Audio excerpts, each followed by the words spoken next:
Meus amigos, hoje nós tomamos a ousadia de fazer a seguinte pergunta para vocês, para que nós possamos juntos pensar.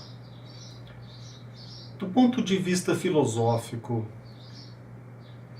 nós, espíritas, enxergamos bem? Qual é o nosso foco? Ou, na verdade, na condição de espíritas no meio social em que nós vivemos, nós temos um foco? Nós temos algum problema no sentido de nos colocar no ambiente em que a gente vive? Nós temos a capacidade de enxergar a realidade, aquela realidade que nos circunda no presente? Nós temos a capacidade de ver o presente com nitidez? Ou nós somos como aqueles que têm problema visual, como a hipermetropia, de enxergar aquilo que está perto? Por outro lado, nós temos capacidade de enxergar o futuro, ou apenas olhamos para o presente? Nós temos a capacidade de ver bem aquilo que possa amanhã acontecer? Nós vemos algo que está distante? Nós temos a capacidade, ou desenvolvemos em nós a capacidade de vislumbrar aquilo que possa acontecer no futuro? Nós temos problemas de visão? Do ponto de vista filosófico, nós temos dificuldade de enxergar aquilo que está perto ou aquilo que está longe? O que às vezes nos infelicita é que talvez não estejamos atentos em aproveitar os subsídios que a doutrina espírita nos apresenta. Como vocês estão percebendo, a minha mensagem hoje é dirigida para nós espíritas, porque, a meu ver, nós desfrutamos de uma doutrina profunda, maravilhosa, e nós estamos tendo dificuldade de enxergar não somente o que está perto, mas também aquilo que está longe. E na condição de discípulos de Jesus, nós deveríamos iluminar o caminho daqueles que estão ao nosso lado e, sobretudo, o nosso próprio caminho. Nós precisamos, acima de tudo, entender o hoje como também o amanhã. E repito, não é por falta de subsídios, talvez seja por indiferença, que nós estejamos hoje enfrentando esses problemas aqui na sociedade terrena. Nessas eleições, o que mais me infelicitou não foi a omissão de muitos irmãos nossos espíritas, mas, sobretudo, a indiferença filosófica da maioria. Muito se falou a respeito da corrupção, e vocês podem ter percebido que as discussões giraram entre corrupção e democracia, mas eu pergunto, como viver bem numa sociedade democrática se nós não sabemos iluminar os nossos caminhos e tomar as melhores decisões? E é isso, a ignorância, a indiferença é que os maus candidatos procuram tirar proveito. Mas como viver num regime democrático se nós não entendemos o que está acontecendo agora e muito menos aquilo que eles estão preparando para nós no futuro? Recentemente, Divaldo Pereira Franco foi questionado sobre a questão, o posicionamento do espírita nos movimentos sociais, e ele começou de forma elegante dizendo que o espiritismo é uma doutrina apolítica, mas vale considerar o que você entende como apolítica. A doutrina espírita é estranha ao exercício do poder? A doutrina espírita não nos traz subsídios para questionarmos o nosso irmão no exercício do poder? Ou Divaldo Pereira Franco quis dizer que a doutrina espírita é apolítica porque ela não se vincula a este ou aquele partido político? Obviamente é isso que ele quis dizer, que a doutrina espírita veio para iluminar o nosso caminho, mas não se vincular a este ou aquele partido político. Mas não podemos esquecer que a doutrina espírita nos traz subsídios para que possamos apreciar as ideias do partido e do candidato, porque todo e qualquer poder, seja o comunismo, o socialismo, o capitalismo, ele se baliza por ideias, por valores, por paradigmas. E se nós não sabemos quais são esses valores, como vamos escolher o melhor candidato?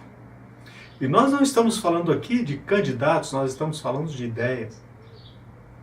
Nos estudos na casa espírita, o que nós estudamos?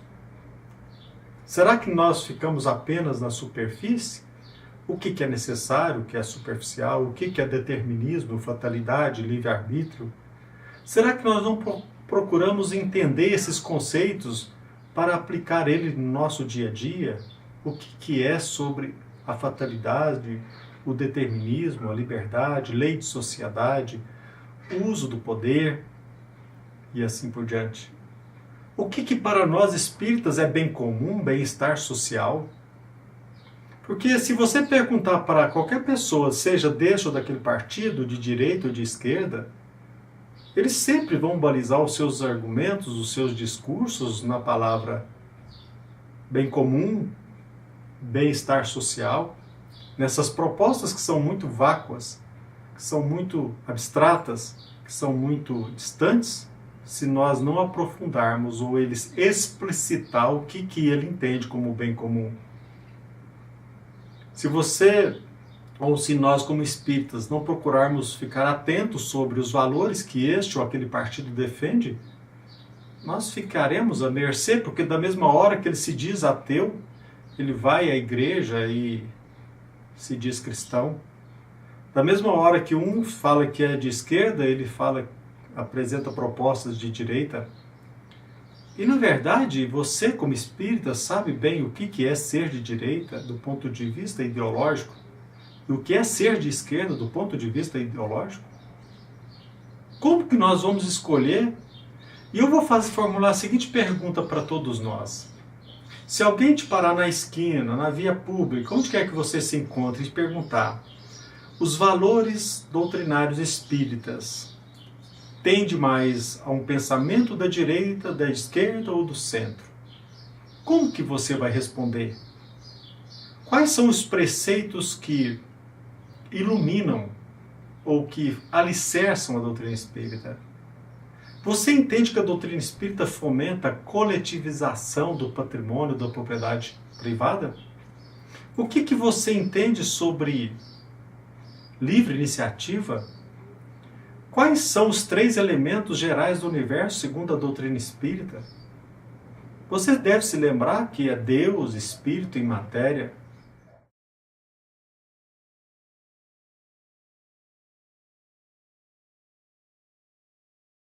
Como entender que este ou aquele espírita possa abraçar o rótulo de ateu? Que incoerência é essa? Então nós precisamos, acima de tudo, enxergar, aprimorar a nossa visão para ver o presente, para ver o futuro. O que você entende como ser de direita e ser de esquerda? Quais são os valores que a doutrina espírita nos apresenta? Jesus Cristo, em algum momento, ele estimulou a revolta, a violência? São perguntas que nós devemos nos fazer, porque as ideias devem servir de norte. Se você não concorda com os preceitos espíritas, apesar de estudá-los a fundo, você tem a liberdade de abraçá-los ou não. Mas a partir do momento em que nós somos espíritas ou abraçamos o rótulo de espíritas, nós devemos nos colocar, nos posicionar, não contra este ou aquela pessoa, mas em face das ideias, das propostas, das ideologias, iluminar o caminho dos nossos irmãos e acima de tudo, o o próprio caminho. O que eu tenho notado muito entre nós espíritas, que nós não questionamos esses assuntos, eu vi e com muita frequência entre os evangélicos, pegando a Bíblia e fazendo comentários políticos a respeito do posicionamento evangélico em torno desta ou daquela questão. Nós não podemos esquecer que o poder, que a política se alicerça em ideias. E a ideia, ela pode ser uma ideia que se baseia na imortalidade da alma ou na transitoriedade, na materialidade do corpo. O que alicerça o pensamento deste ou daquele partido? O que fomenta a atividade deste ou daquele partido? É nosso dever. Por isso que todos nós devemos assumir a nossa posição de cidadãos e iluminar o caminho nosso e dos nossos semelhantes. A doutrina espírita nos ensina e nos ensina com profundidade.